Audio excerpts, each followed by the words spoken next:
All right, let's dive in.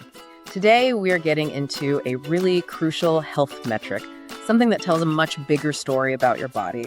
We're talking about the ferritin blood test. That's our mission today, yeah. We're going to get really practical, drawing our facts straight from sources like Blood Test UK, and we're focusing specifically on, what this means for you locally in a place like Bedford and why this test is so beneficial.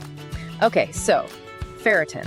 Most people, when they think of iron, they just think of iron levels in their blood right now. But ferritin is different. What is it exactly? It's such a key distinction. Think of it this way. Ferritin is a protein that acts like a storage locker for iron inside your cells. It's not the iron that's being used today, it's your backup supply. Ah, so it's the reserve tank. Exactly. Measuring it tells a doctor if your body's overall iron savings are low, which could mean iron deficiency or even anemia, or if you're storing way too much. And that brings us to why someone in Bedford might actually go and get this test. What's the trigger? Well, the main reason is to diagnose problems. You have the two extremes, not enough iron or way too much, which is iron overload.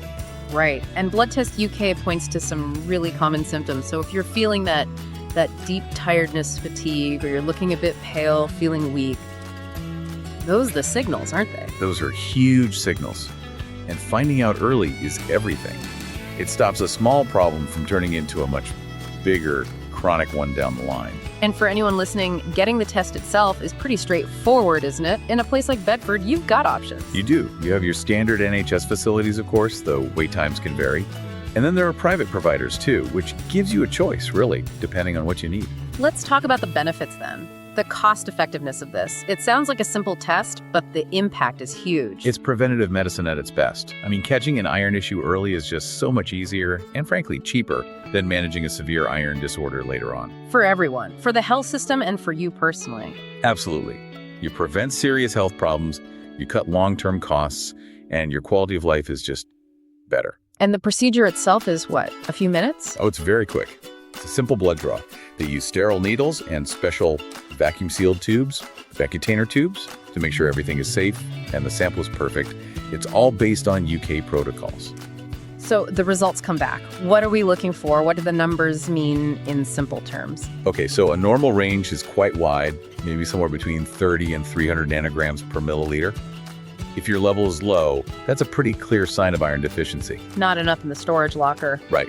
But if it's high, it gets a bit more complex. It could mean iron overload, but it could also point to inflammation somewhere in your body. So wait, a high number doesn't automatically mean you have too much iron? Not always, no. Yeah.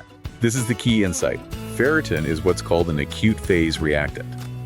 That means if you have an infection or some other inflammation, the level can spike temporarily, even if your iron stores are normal. That's a huge thing to know. Because the implications are serious on both ends, right? Low iron means you're tired all the time, your immune system is weak. Correct. And very high iron, a true iron overload, can increase the risk of really serious issues like heart problems or organ damage. Which is why that local expertise you mentioned, maybe a hematologist in Bedford, is so vital. They can look at that number in context. That's it exactly. They can interpret the complex result and guide you on what to do next, whether it's just changing your diet, taking supplements, or something more. So to wrap up, what we're really saying is that the ferritin test is a simple, smart way to check in on your body's iron storage. It's accessible, and as Blood Test UK shows, it helps you stay way ahead of potential health problems. It does, and it leaves you with something to think about. We know your ferritin levels can change based on diet and health. So if you're managing your iron with food, what other simple habits like your sleep or maybe intense exercise might be shifting your results without you even knowing it? Regular monitoring is really the key.